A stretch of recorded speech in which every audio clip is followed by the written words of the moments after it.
Last night, you probably dreamed about something strange. Maybe you were falling, maybe something was chasing you and your legs wouldn't move. Maybe someone who is gone from your life walked back into the room like nothing ever happened. You woke up, you shook it off. You called it random noise from a tired brain. But the real answer is far stranger than random. The dream you had last night was running a program older than language, older than fire, older than your species standing upright on two legs.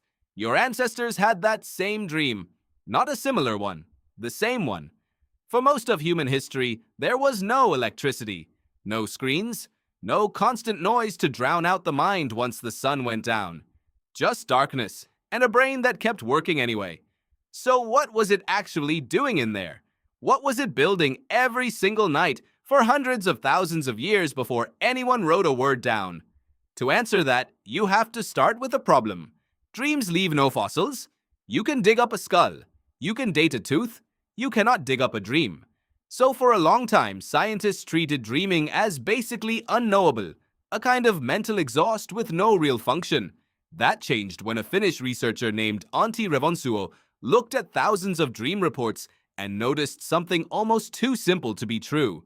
Most dreams are about danger, not romance, not winning the lottery. Danger, being chased, falling, losing control, facing something with teeth. Revonsuo called this the threat simulation theory, and the idea is blunt. Your brain didn't evolve to dream about your wishes. It evolved to rehearse your nightmares.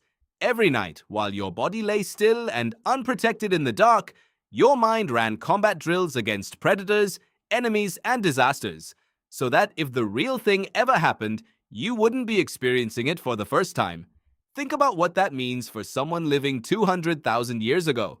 No locked door, no alarm system, just open ground, a small fire, and the sound of something moving in the dark just past the edge of the light.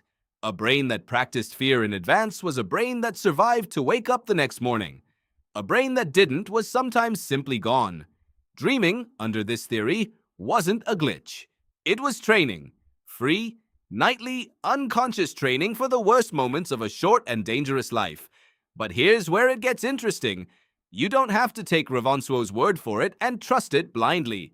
You can check it against the oldest dream records humans ever wrote down. Long before psychology existed as a field, the Mesopotamians were already obsessed with dreams. Clay tablets from ancient Assyria, some over 3,000 years old, list dream symbols and what they supposedly predicted. A man dreaming of flying meant one thing. A man dreaming of his teeth falling out meant something else entirely, usually something bad. The Egyptians did the same thing on papyrus, cataloging dreams of snakes, drowning, and falling as omens worth fearing. Notice the pattern yet? Falling, drowning, teeth, predators. The exact same threat-based content Revonsuo found in modern dream labs, except this time it's carved in stone by people who never met him, separated by thousands of years and an ocean of language. A Greek writer named Artemidorus took it even further around the 2nd century, compiling an entire book of dream interpretations called the Oneirocritica, and threat-based dreams dominate page after page. These weren't isolated cultures inventing the same coincidence 3 times.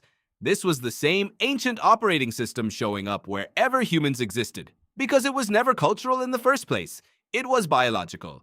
So if the content of dreams has barely changed in thousands of years, what about the dreaming itself?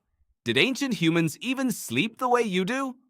A sleep researcher named Jerome Siegel decided to find out the only way actually possible, by studying groups of people still living without electricity, without clocks, without modern bedrooms.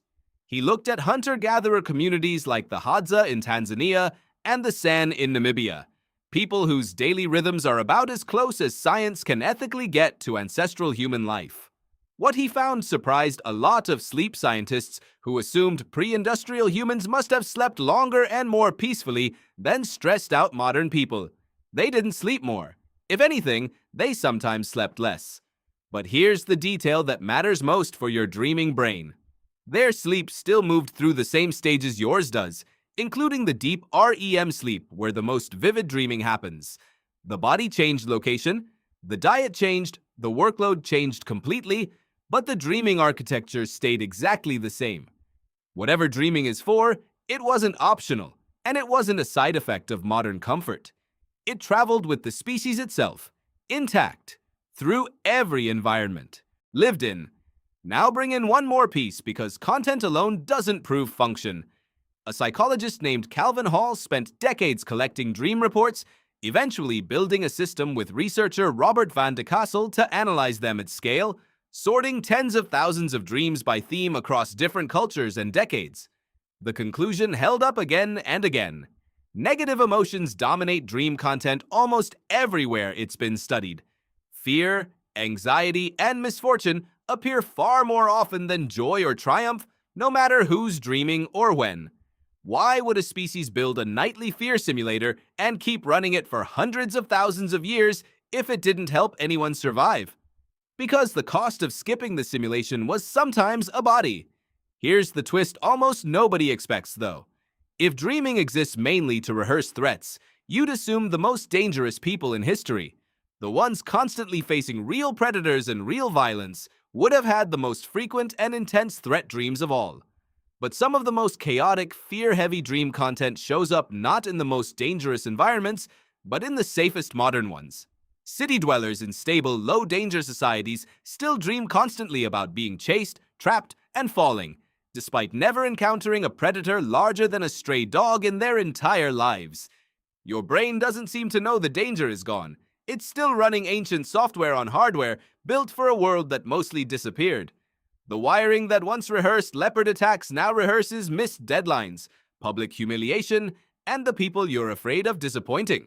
Same circuitry, same nightly drills, completely different battlefield. That's the modern mirror, and it's worth sitting with for a second. The next time you wake up with your heart pounding from a dream about being chased through a building that doesn't exist, you're not malfunctioning. You're not broken or unusually anxious compared to everyone else. You're running a program installed in your skull before your species had a single word for fear. A program that once meant the difference between waking up and not waking up at all. It just hasn't gotten the memo that the leopard is gone. So tonight, when you go to sleep, somewhere behind your closed eyes, the oldest part of your mind is going to start its shift exactly the way it has every single night for hundreds of thousands of years. It will summon a threat. It will make you run, or fall, or freeze. And in the morning, you'll wake up, call it random, and never once stop to think you might be doing the exact same thing every human before you has done since before anyone could write the word dream down at all.